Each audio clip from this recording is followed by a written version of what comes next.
live. Good evening, everyone. My name is Jen Tremin, and I am with the Atlanta Beltline Partnership.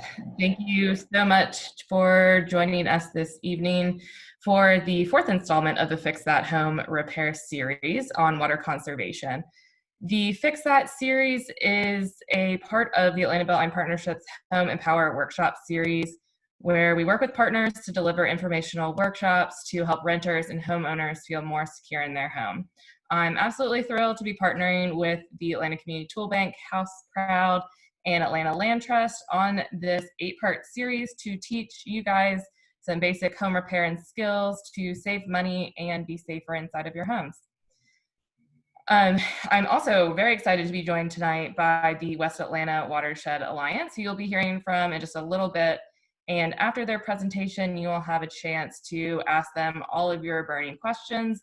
Just type those into the chat box, or if you're joining us on Facebook Live, into the comment section, and we'll get to as many as we can. And without further ado, I'll turn it over to my friend Lisa at House Proud to do a quick intro. All right, Jen, thank you so much. My name is Lisa Flowers-Jones. I'm the Executive Director of House Proud Atlanta. House Proud is a small nonprofit. We provide critical no-cost repairs for seniors, the disabled, and veterans, anything to keep them warm, safe, and dry. So think roofing, plumbing, electrical, floor stabilization, anything that's going to help a senior age in place and remain in their home for as long as possible. Right now, we have funding for Atlanta's West Side. We also have funding for Neighborhood Planning Unit B, which are the neighborhoods of Pittsburgh, Mechanicsville, Peoplestown, Summerhill, Adair Park, the neighborhoods right around the old Turner Field, and for veterans. So if you have any neighbors or you yourself fit into any of those categories, feel free to reach out to me. And go to our website at houseproudatlanta.org. All of our contact information is there. Thank you so much. We are thrilled to be partnered with the Atlanta Beltline, and I know you guys are going to get a lot out of this presentation tonight. Thank you, Lisa. And I see, John, that Karen just joined us. If you want to make her co-host really quick so she can give us an intro for the Land Trust. Yeah, I did that. Great, Karen. Okay, good evening, everybody. I apologize for my tardiness. Just wanted to say that I'm Karen Babineau with the Atlanta Land Trust, and we are a nonprofit organization that acquires, stewards, and develops affordable homes. So we are happy to join this repair workshop series, and we're excited about water conservation because we've all been a part of some sort of conservation in the last couple of years in Georgia. I just want to let everyone know that we have our buyer information session coming up on Saturday, November 14th from 10 a.m. to about 11:30. And if you're interested, I will drop my contact information in the chat and you can contact me. Great, thank you, Karen. And Erica and Costco, I think with that, you guys can take it away. Okay, excellent. Can everyone hear me okay? Yes. Excellent. So, hi, my name is Dr. Erica Holloman Hill, and I am the current program manager at the West Atlanta Watershed Alliance. We are a local nonprofit focusing on environmental justice, particularly on the west side of Atlanta, focusing on 3 watersheds, that being Proctor Creek, Utoy Creek, and Sandy. A lot of our work began fighting actually water issues along Cascade Road in Southwest Atlanta in the early 1990s, when at the time the combined sewer issue along that road was, there was a potential pump waste station being proposed that really birthed the organization that I am blessed to come back home to be a part of. I say come back home because I'm born and raised here in the city of Atlanta, a true ATLian, and I'm excited to be back home doing this work. I also like to pause before I get started and introduce to you all my partner for this evening's presentation, Mr. Costco Jones. And if you would, Costco, come on and give yourself an introduction. And then I will give a general context of our conversation today that will address water safety and conservation within a larger context of utility burdens here in Atlanta. And what does that mean for residents on the South Side? And more importantly, what are some simple things that we can do to conserve and be on the more efficient side of things? And so, Costco, if you would please introduce yourself, give a little bit of background, who you are, and the organization that you represent. Good evening, everyone. My name is Costco Jones. I'm owner of Jones Sustainable Solutions Group, a small business specialized in ground up sustainability. I'm a sustainable lifestyle coach, specializing in residential energy efficiency. I hold the title of a ResNet HERS rater. HERS stands for Home Energy Rating System. I assess houses looking at from a house as a system perspective or a whole house perspective.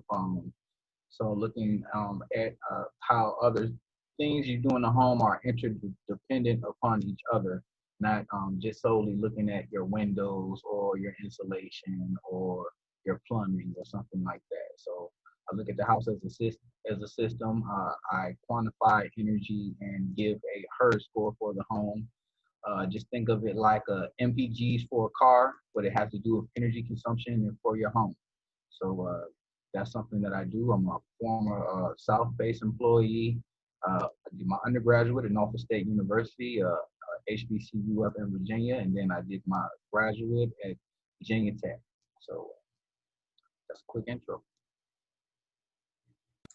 Great, thank you, Costco. And so just to kind of frame the conversation for today, of course, the topic being water safety and conservation. But here in Atlanta, what we know and understand is water is one of the utilities that sits in a larger issue that is growing in the city of Atlanta, that being utility burdens. And so by definition, if you spend more than 10% of your monthly income towards any aspect of a utility bill, of course, water being one aspect of that utility bill, then you are considered to be energy burden. And what we know is that Atlanta has the fourth largest energy burden of any major U.S. city. And within Atlanta, when you look the ever known dividing line of I-20, what we see is that there are huge discrepancies in energy burdens for residents on the west side, southwest side of Atlanta versus other parts of the city. And so in this context of water safety and conservation, what does that really mean? And wanted to kind of back us back to, again, a larger conversation of utilities, understanding that water is one of those utility burdens. And also too in Atlanta, we also have some of the highest stormwater tax fees of any major U.S. city. That has a lot to do with the Chattahoochee Consent Decree, as well as having to pay for the infrastructure upgrades for our aging water infrastructure system. And so how does that then affect the water that comes into your homes? And not only your water, but the other aspects of your energy consumption. So even when we cut on our showers, flush our toilets, run our faucets, there is a consumption of energy that is tied to this broader conversation for us around water and energy consumption use, as well as then how do we prepare ourselves, or what are the simple things that we as homeowners, we as renters can do that could assist us in lowering our bills, as well as protecting our appliances and products. And so I like to turn it over to Costco to talk a little bit about some water saving techniques and some things to think about as a homeowner, specifically as it relates to water, some things that in our recent conversations that I didn't know that it should be something I should even be thinking about. And I will ask you all, how many of you all know the flow rate of your shower head? And why would that even be important? And so Costco, I will pass the mic and put my microphone on mute.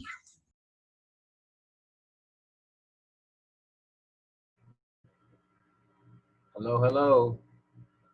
I'm coming in. I'm about to share my screen. Give me a second here. And I had a few slides for you guys, but before I go on the slides, I wanted to show you guys a few references that you can easily Google here. Can you guys see my screen first off? Yes, Okay, we can. thanks. Yes. All right, so I just wanted to show you guys a few resources that you have right at your fingertips from some simple Googles. So the EPA has a national standard called WaterSense, and you can simply Google WaterSense products. Come down. You have all of your tabs right here that you can click and go through things, and anything on this website is going to have the flow rate that you're looking for and things of that nature as far as water efficiency goes. This is a national water efficiency standard. All of the items on this site have been tested by the EPA. So this is one site that you can go to that's simple. And then we have another site here. If you're a Georgia Power client, you can Google Georgia Power Marketplace. Matter of fact, I'll do it for you. So let's go back to screen here. Bear with my computer, it is not lightning fast. But you can literally Google Georgia Power Marketplace and go into the various products that they have here to help optimize your house kind of based on what you like and how you behave and interact in your home, because everyone knows how everyone uses their home differently, right? So that was something that I wanted to show. So then we go shop energy efficiency products, water fixtures. I hope this is helpful. And it might not seem like might seem a little too simple, but I wanted to kind of go layman before I dive deep. And then you can simply go to this water conservation kit, and this will get you started right here from the water perspective. 2 shower heads, an aerator, and as you can see, getting into your maximum flow, 1.5 gallon per minute. If you haven't switched out what's on your home, and if you go look at your shower, somewhere written around the top in small little letters, you will see gallon per minute, and you'll see the rate. It's probably going to be like a 2 or 2.2. So literally every minute is like you're pouring 2 gallons of water down a drain. So people don't really think about that when they're showering, and you're trying to unwind, or maybe doing some aromatherapy and things of that nature, and but you have to be cognizant of this and getting all of these things together as far as going with this whole kit. That's what you call reducing your baseline as far as your water goes. So you're helping to reduce your baseline just by simply using, optimizing, the gallons per minute that are coming out of that are coming out of your water fixtures. And then from there, I made a quick presentation that I'm gonna do with you. So this is just kind of going through kind of the academic side of simply energy burden, and then going into what Erica deals with utility burden. It's just adding on other utilities to this. So when you're looking at anything over 6% on just energy, but when you add in all your utilities, anything over 10% is considered a utility burden. And as far as energy goes, Atlanta is actually number 4 or 3 in the nation for energy burden. A lot of people don't know that.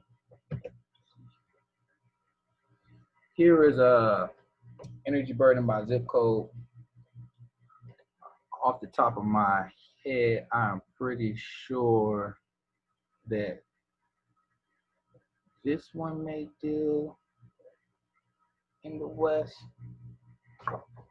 But this is just another slide that I wanted to kind of show you guys dealing with energy burden and zip codes. This was a study done by Georgia Tech. Your energy guide. So your energy guide, now we're dealing with your appliances, and when you're buying your appliances, and the best time to get your new appliances is when, besides, like when them being on sale, when they break. Because when they break, you have to buy something new anyway.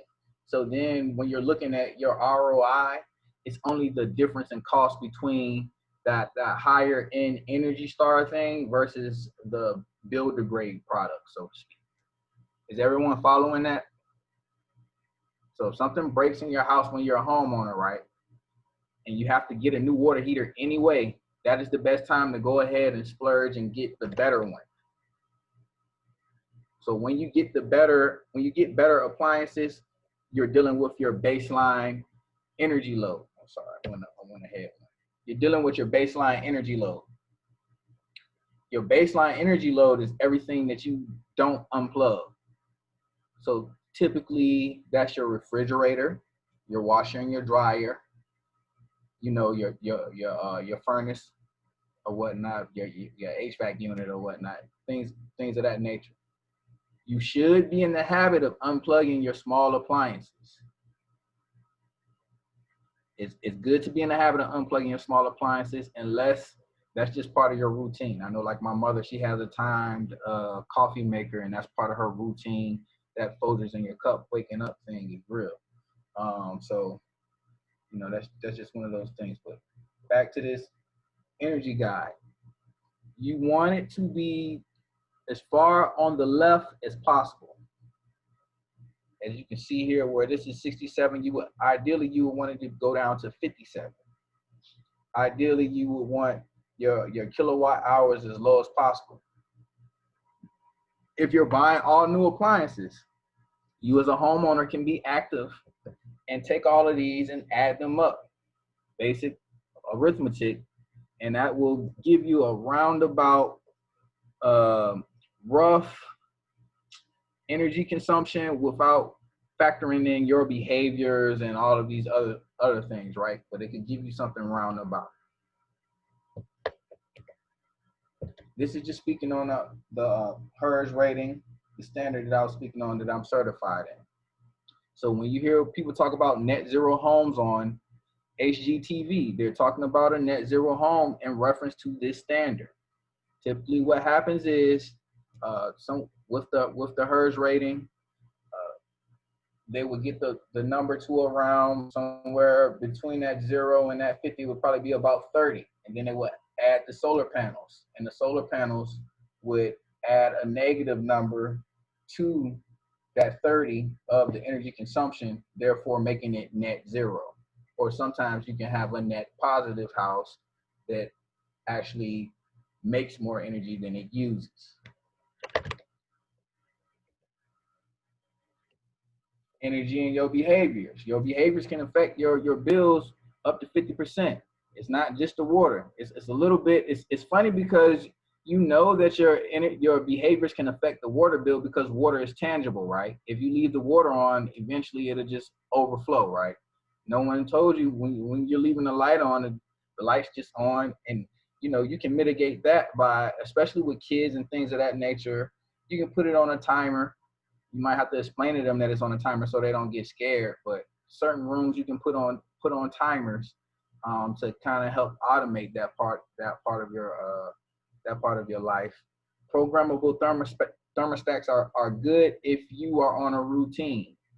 Right now, we're kind of, no one's on a routine for the most part. People are moving a little bit more sporadically right now if they're moving around. So a programmable thermostat is not really the best case. I find that a lot of people don't, depending on how tech savvy you are, it may be easier to just find a steady temperature that you like and dress accordingly for your home. These are just a few tips from a behavior perspective of things that you can do in order to help reduce your energy bill as well. Here are some things to help with your indoor air quality. Everything on the right that you see, for the most part, except for the simple green, has something called a VOC in it, volatile organic compound. These are cleaning recipes on the left. Now you may ask, why does this matter? If you have children in your home with asthma, people with breathing conditions, these volatile organic compounds can trigger those breathing conditions, the asthma. So then you're dealing with soft costs of medicine and medical costs, right? Therefore, these things on the left are some cleaning solutions that can, serve as substitutes and help take those VOCs out of the air from your cleaning, because depending on where you grew up, how you grew up, Saturday morning, you couldn't really do anything to the whole house smell like pine salt or something like that. That was a volatile organic compound, and yeah. And here is my info: Instagram, website, personal phone number, email. Feel free to reach out to me. Costco, we still have a couple questions for you coming in. Excellent. Right. Yeah. And Costco, so somebody asked, what's the blue bottle? I know that it's Dr. Barner's Castile, that looks like the peppermint soap, but I'm sure you better know it. You better know it. That's what it was. So you could definitely need Castile soap. Yeah, you can find that in a variety of they have the peppermint, they have lavender, rose, tea tree, a few different ones. I believe they sell that on Amazon, like 80% of the things you see in the world. So, yep. So I want to go back on that slide. Did you want me to bring that back up and keep those recipes? Yeah, if you don't mind, and I'm going to put some links to the text chat, because one of the things when we're talking about programs now, right? You heard Costco talk about the things that you yourself can do through the things that you purchase. However, there are rebate programs, which are great. However, it does present a barrier where you as a homeowner would have to pay that upfront cost and then be diligent enough to keep up with your receipts, go through the paperwork. But there are several rebate and discount programs offered not only by Georgia Power, I put a link in for Georgia Power, but also the city of Atlanta offers, and I'll put the link into that, a care and conserve program that is specifically for homeowners in the city of Atlanta that may have some plumbing issues that need to be repaired, that there is a process to assist homeowners with that. again, a lot of the programs that are out there as it relates to water conservation tend to be rebate programs, which again become problematic. So what we as a environmental justice organization working on behalf of community at that place in between city and community is, how can we create a solution to overcome that issue of the barrier being having to have that up cost front to purchase these things first and then get the rebate on the back end. And so as part of our work as the climate champions with the Transformation Alliance, which is a national, well, it's a hyperlocal alliance of a lot of different individuals, organizations, municipal government agencies coming together to focus on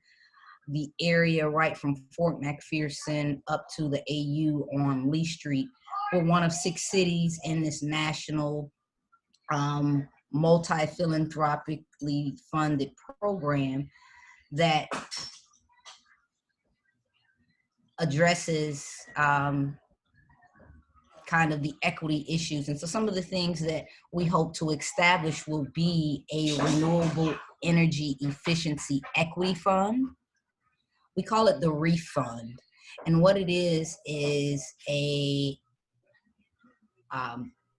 pool of funds that homeowners, developers potentially, and others looking to increase energy efficiency here in the city would have access to cover some of those barriers as it relates to the financial upfront costs.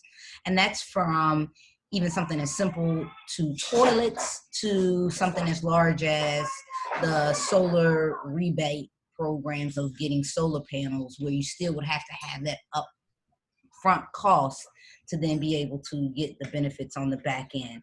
And so as we have this conversation and you find yourselves in your own groups, do think about your seniors.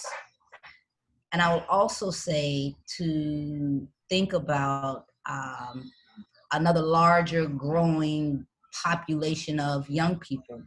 I am 43 years old. I've inherited my childhood home that I still currently live in, and my grandfather's home, which is on East Ridge Road down from John A. White Park. I say that to say that there's a growing population of young people who too are in a very similar situation to our seniors who are on limited income, but trying to hold on to wealth. We know that home ownership is a path to wealth building. And so as we're thinking about these programs, thinking outside of the box to make sure that we're reaching all demographics as we're addressing affordable housing. And to leave you too with the point that your water conservation, your energy burden, and your energy consumption, energy efficiency are all closely related and tied to affordable housing. And as we're having this conversation here in Atlanta about affordable housing, one of the critical key components where I think a lot more innovation could be placed is to Costco's point about net zero.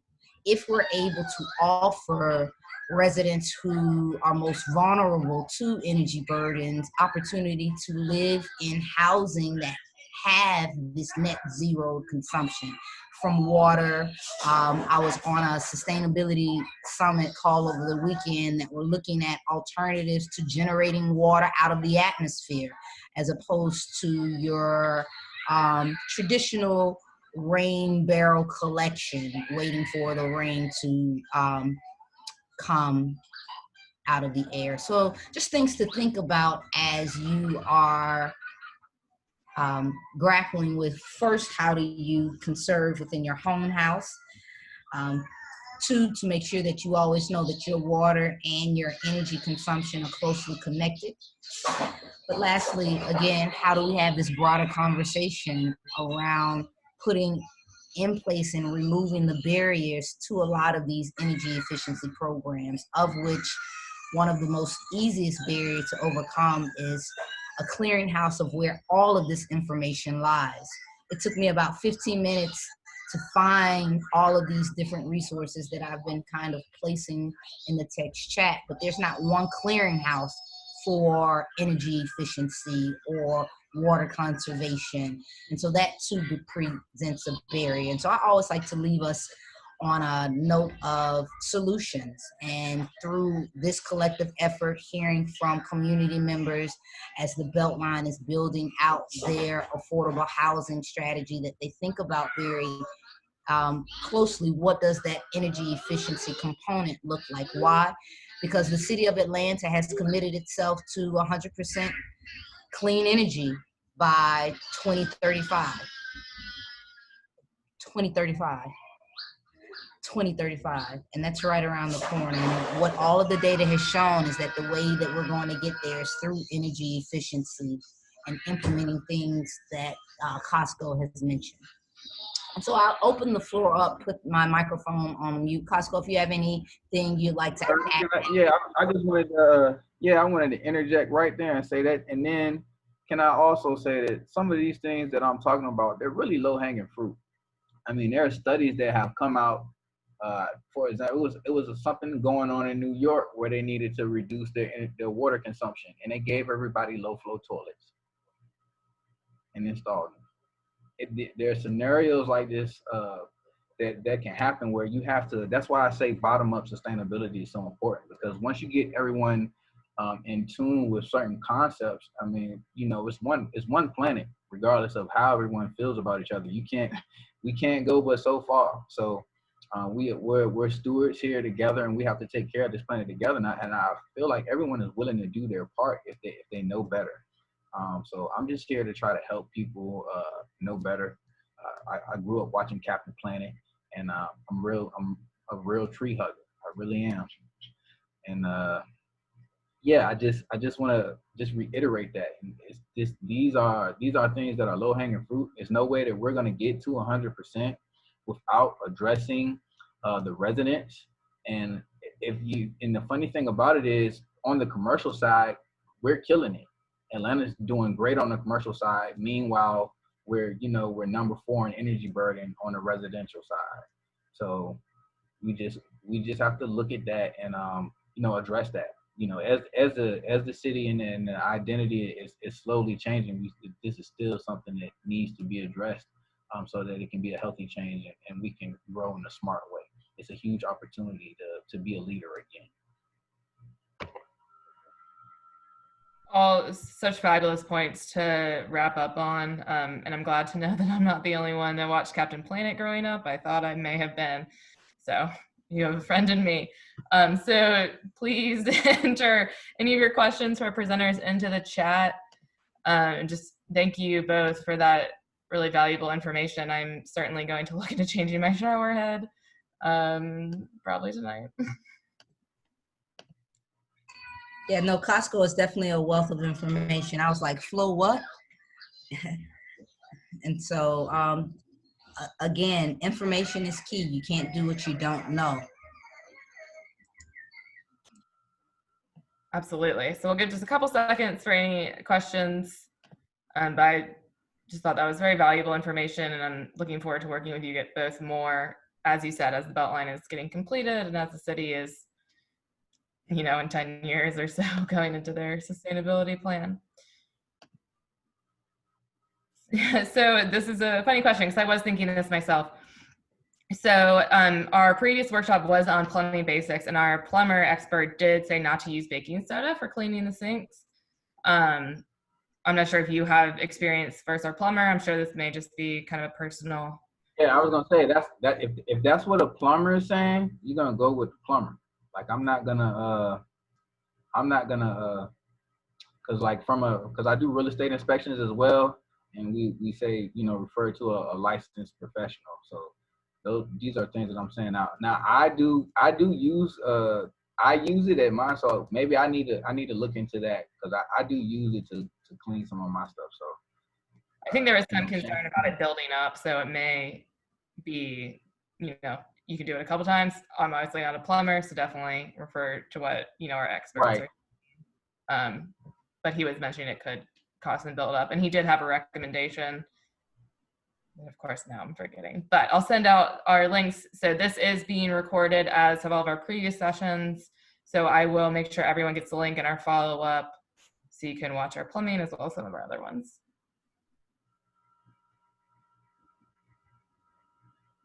Yes, Audubon, that was it. And he said Home Depot. I remember that.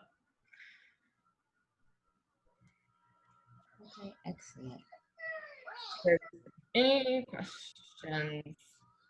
I don't recall if the baking soda was related to septic symptoms versus other. I'm not sure we specified. He just said he prefers not to use it. Yeah, and to Costco's point that Karen also pointed out is that Costco is recommending using vinegar, not hot water, with the baking soda. So there's a chemical reaction that happens differently with vinegar and baking soda that activates more of its ability to be used as a cleaning agent. So just maybe double checking to just make sure baking soda, hot water versus baking soda and vinegar. Good point. So any questions for water conservation or utility energy use for our presenters? And if not, we can wrap up, and thank you everyone for your time. Give it a couple more seconds and